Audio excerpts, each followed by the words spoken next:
ગ્રાસિમ છે, ગ્રાસિમમાં પણ અત્યારે જોઈ રહ્યા છે કે જે મજબૂતી 0.5% આસપાસની છે. ડેઝ હાઈના લેવલ પર કારોબાર થતો આપણને બતાવી રહ્યો છે ગ્રાસિમમાં.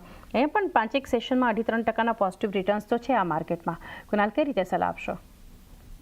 વેલ 2800 ની અરાઉન્ડ આ સ્ટોક ટ્રેડ કરી રહ્યો છે. View definitely positive side maintain કરીને ચાલવાની સલાહ છે.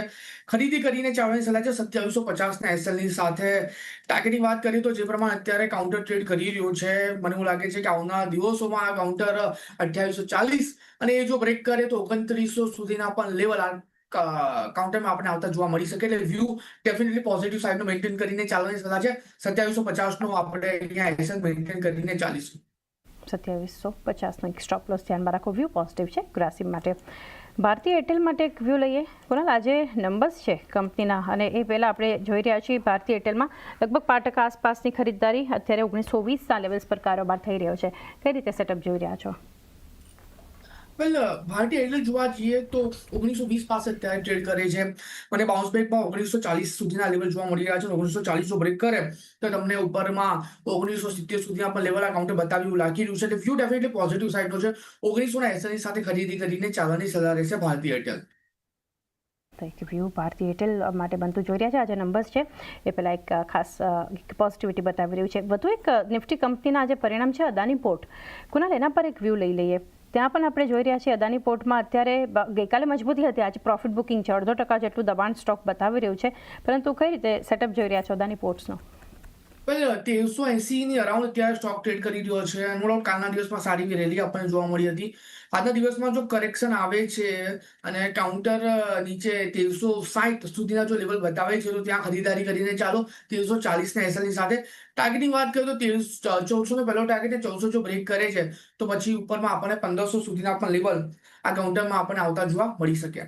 1340 સ્ટોપ લોસ 1400ની ઉપર 1500 સુધીના એક લેવલ્સ પણ બતાવી શકે છે. View positive. તો આજે ભારતીય એરટેલ, અદાની પોર્ટ, બે નિફ્ટી કંપનીઓ પરિણામને લીધે ફોકસમાં રહેશે, એટલે પરિણામ જાહેર થવાના છે. એ સિવાય વધુ એક કાઉન્ટર નિફ્ટીનું ફોકસમાં છે જે banking counter IndusInd bank. Rajiv Anand જેઓ 3 વર્ષ માટે એમડી અને સીઈઓ તરીકે નિયુક્ત થયા છે. નિયુક્તિ બાદ શેરમાં એક પોઝિટિવ એક્શન જબરદસ્ત જોવા મળી રહી છે. બ્રોકરેજ હાઉસીસના રિપોર્ટ્સ પણ છે. આ બધા પર ડિટેલ્સ જાણી લઈએ સહયોગી તૃપ્તિ કપૂરિયા પાસેથી. તૃપ્તિ, કઈ રીતે અપડેટ છે આ બેંક માટે? ખાસ કરીને અત્યારે આપણે જોઈ રહ્યા છે કે માર્કેટની ઓપનિંગ સાથે જ ઇન્ડસઇન્ડ બેંક અત્યારે આપણને 5%ની તેજી સાથે કારોબાર કરતો જોવા મળી રહ્યો છે. એક રાહતના સમાચાર કહી શકાય કે આ કાઉન્ટર માટે આપણને જોવા મળી રહ્યા છે કે કંપનીએ નવા એમડી અને સીઈઓ તરીકેની નિયુક્તિ જે છે તે રાજીવ આનંદની 3 વર્ષ માટે કરવામાં આવી છે. ખાસ કરીને આરબીઆઈ રાજીવ આનંદને એમડી અને સીઈઓ બનવા માટે મંજૂરી પણ અહીંયા તેમને આપી દીધી છે. અને ખાસ કરીને રાજીવ આનંદ જે છે તે 25 ઓગસ્ટથી 24 ઓગસ્ટ 2028 સુધી આ પૂરો કાર્યભાર જે છે 3 વર્ષનો તેઓ અહીંયા સંભાળશે. પણ ખાસ કરીને ફોકસ કરવાનું રહેશે કે રાજીવ આનંદ કોણ છે, એમની કેટલી ભૂમિકા તેઓ અત્યાર સુધી તેઓ ભજવી ચૂક્યા છે. તો ખાસ કરીને રાજીવ આનંદ તે પહેલાં જે છે તેઓ એક્સિસ બેંકના ડેપ્યુટી એમડી હતા અને તેઓ હોલસેલ અને બેન્કિંગ અને ડિજિટલ રણનીતિનું પૂરું નેતૃત્વ જે છે તેમને સંભાળ્યું છે. એટલે ખૂબ જ સારો એવો અનુભવ જે છે તેમને આપણને જોવા મળી રહ્યો છે. તે સાથે 2009માં તેઓ એક્સિસ એએમસીમાં તેઓ એમડી અને સીઈઓ પણ હતા અને ત્યારબાદ તેમને રિટેલ બેન્કિંગમાં પણ તેમને પોતે કાર્યભાર સંભાળ્યો છે. ત્યાં પણ એમને એક સૌથી સારો અનુભવ જે છે અહીંયા આપણને જોવા મળી રહ્યો છે. અને ઓવરઓલ રાજીવ આનંદ જે છે તેમને કોમર્સમાં ગ્રેજ્યુએશન કર્યું છે અને તેઓ ચાર્ટર્ડ અકાઉન્ટન્ટ જે છે અહીંયા આપણને જોવા મળ્યા છે. હવે શા માટે અહીંયા નવી નિયુક્તિ કરવામાં આવી હતી તેનું મુખ્ય કારણ એ છે કે ભૂતપૂર્વ સીઈઓ જે સુમંત કથપાલિયા જે છે તેમને એપ્રિલ 2025માં તેમને રાજીનામું આપી દીધું હતું અને તેમને ખાસ કરીને બેન્કિંગમાં જે અકાઉન્ટિંગમાં જે ગડબડી થઈ હતી તેની જવાબદારી, નૈતિક જવાબદારી એમણે પોતે લીધી હતી. અને એટલું જ નહીં, ડેપ્યુટી સીઈઓ અરુણ ખુરાના અને સીએફઓ જે છે તેમને પણ અહીંયા રાજીનામું આપ્યું હતું. એટલે કે બહુ જ મોટા અધિકારીઓના જે રાજીનામા અહીંયા આપણને કન્ટિન્યુ જોવા મળ્યા હતા અને કાઉન્ટર પર એક સારું દબાણ પણ જોવા મળ્યું હતું. પરંતુ આજે એક પોઝિટિવ સમાચાર જોવા મળી રહ્યા છે. બીજી તરફ અગર બ્રોકરેજ રિપોર્ટ પર નજર કરશું, સિટી તરફથી સેલ રેટિંગ છે, ટાર્ગેટ તેમને 765 રૂપિયા પ્રતિ શેર કર્યા છે, પરંતુ તેઓ પોઝિટિવ વ્યૂ આપી રહ્યા છે. તેમનું માનવું છે કે 3 વર્ષ માટે રાજીવ આનંદ જે છે તે અહીંયા એમડી અને સીઈઓ તરીકે નિયુક્ત થયા છે અને રાજીવ આનંદે 35 વર્ષનો અનુભવ જે છે તે ખાસ કરીને અહીંયા એક ફાયદો આપી શકે છે. સાથે રિટેલ અને કોર્પોરેટ બિઝનેસમાં પણ રાજીવ આનંદનો ટ્રેક રેકોર્ડ ખૂબ જ અહીંયા મજબૂત અને સારો જોવા મળ્યો છે. સાથે નિયુક્તિથી ટોપ મેનેજમેન્ટને લઈને પણ અહીંયા હવે વિશ્વાસ જે છે તે આવનારા સમયમાં વધી શકે છે. જેફ્રેસના રિપોર્ટ પર નજર કરશું. તેઓ ઇન્ડસઇન્ડ માટે બાય રેટિંગ આપી રહ્યા છે. ટાર્ગેટ તેમણે 920 રૂપિયા પ્રતિ શેર કર્યા છે.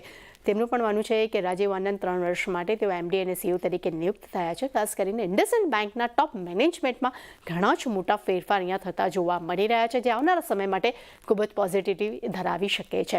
એટલે ડેફિનેટલી ચાની જે મોટા ફેરફાર થયા છે, નવા એમડી અને સીઈઓની જે નિયુક્તિ થઈ છે, તેનો એક પોઝિટિવ ઇમ્પેક્ટ જે છે ખાસ કરીને બજારને અહીંયા ખૂબ જ પસંદ આવી રહ્યો છે. તો ખાસ આ કારણ કે જ્યાં ખાસી પોઝિટિવિટી બતાવી રહ્યું છે. તૃપ્તિ, આભાર આપનો આ માહિતી માટે. ઇન્ડસઇન્ડ બેંક, કુનાલ, આમ તો ટ્રેડિંગ કોલ છે તમારો અને ફ્યુચરમાં હું જોઈ રહી છું પ્રાઇસ તો ફર્સ્ટ ટાર્ગેટ 850ના અચીવ પણ થયા છે. કોઈ લેવલ્સમાં બદલાવ કે આ જે લેવલ્સ હજુ સેકન્ડ ટાર્ગેટ ઓપન છે 900 સુધીના જેમની પોઝિશન છે, શું કરવું જોઈએ? કારણ કે એક જબરદસ્ત ગેપ ઓફ ઓપનિંગ તો થઈ છે. અત્યારે માર્કેટ ખુલ્યાને લગભગ 20-25 મિનિટનો સમય થયો છે. શું કરવું જોઈએ આગળ? વેલ, વ્યૂ ડેફિનેટલી પોઝિટિવ સાઇડનો જ છે. જે 850 સુધીના જે ટાર્ગેટ હતા એ આપણને એચીવ થતા જોવા મળી રહ્યા છે. મારો વ્યૂ હજુ પણ પોઝિટિવ સાઇડનો છે. મેં જે પોઝિશન બનાવી છે ને હોલ્ડ કરીને ચાલો, આપણે અલ્ટિમેટ 900 સુધીના પણ ટાર્ગેટ જોવા મળી શકે છે. એટલે હું કહીશ કે પોઝિશન હોલ્ડ કરીને ચાલવાની સલાહ અત્યારે ટાઈમિંગ માટે રહેશે. હોલ્ડ કરીને ચાલો. 900ના બીજા લક્ષ્યાંક હજુ પણ ઓપન છે. 780નો સ્ટોપ લોસ. ઇન્ડસઇન્ડ બેંક આજે કુનાલ તરફથી એક ટ્રેડિંગ કોલ પણ છે. આજે થ્રુઆઉટ ધ સેશન આ સ્ટોકમાં કંપની પર ખાસ આપણે એક ફોકસ રાખીશું. વધુ એક cement counter UltraTech cement, Grasim પર આપણે ચર્ચા કરી છે. કુનાલ, અલ્ટ્રાટેક સિમેન્ટ 0.5% મજબૂતી બતાવી રહ્યું છે. અત્યારે કઈ રીતનું સેટઅપ જોઈ રહ્યા છો? વેલ, અલ્ટ્રાટેક સિમેન્ટની વાત કરીએ તો જે પ્રમાણે અત્યારે કાઉન્ટર ટ્રેડિંગ કરતું જોવા મળી રહ્યું છે, જે વ્યૂ અત્યારે મળી રહ્યો છે પોઝિટિવ સાઇડનો છે. અત્યારે કાઉન્ટર 5370 પાસે ટ્રેડ કરી રહ્યું છે. 5000ના એસએલની સાથે પોઝિશન બનાવીને ચાલવાની સલાહ રહેશે. ટાર્ગેટની વાત કરીએ તો જે પ્રમાણે અત્યારે સ્ટોક ટ્રેડ કરી રહ્યો છે, જે વ્યૂ અત્યારે આ કાઉન્ટરમાં આપણને બનતો જોવા મળી રહ્યો છે, મને એવું લાગે છે કે સારા એવા ટાર્ગેટ પણ આપણને આ કાઉન્ટર બતાવી શકે છે. ટાર્ગેટની વાત કરીએ તો ઉપરના મથાળે આપણને 12640 અને 12640 બ્રેક કરતો 13100 સુધીના પણ અલ્ટિમેટ ટાર્ગેટ આપણને આ કાઉન્ટરમાં આવતા જોવા મળી શકે. એટલે વ્યૂ ડેફિનેટલી પોઝિટિવ સાઇડનો અત્યારે મેન્ટેન કરીને ચાલવાની સલાહ રહેશે. View positive. 12000ના એક સ્ટોપ લોસને પણ તમે ખાસ કરીને ધ્યાનમાં રાખી શકો છો અલ્ટ્રાટેક સિમેન્ટ માટે. આઈટીમાં આજે પ્રેશર છે, પરંતુ અત્યારે એચસીએલ ટેકનું કાઉન્ટર ધ્યાનમાં આવી રહ્યું છે નિફ્ટીમાંથી, જ્યાં એક મજબૂતી એચસીએલ ટેક અત્યારે કુનાલ 5% આસપાસની ખરીદદારી છે. જો કે ડેઝ હાઈથી થોડું પ્રોફિટ બુકિંગ પણ આવી ગયું છે. કઈ રીતે સલાહ આપશો અહીંયા? વેલ, એચસીએલ ટેકની વાત કરીએ અત્યારે 1478 પાસે કાઉન્ટર ટ્રેડ કરે છે. વ્યૂ ડેફિનેટલી પોઝિટિવ સાઇડનો છે. પ્રેશર લેવલથી ખરીદારી કરીને ચાલવાની સલાહ છે. 1440ના સ્ટ્રિક્ટ એસએલની સાથે આપણે પોઝિશન બનાવીશું. અત્યારે કાઉન્ટર 1477 પાસે ટ્રેડ કરતો આપણને જોવા મળી રહ્યો છે. 1440નો આપણે એસએલ મેન્ટેન કરીને ચાલીશું. ટાર્ગેટ 1505 અને 1505 જો બ્રેક કરે તો પછી તમને 1551 સુધીના પણ લેવલ એસએલ ટાર્ગેટ આ કાઉન્ટર બતાવી શકે.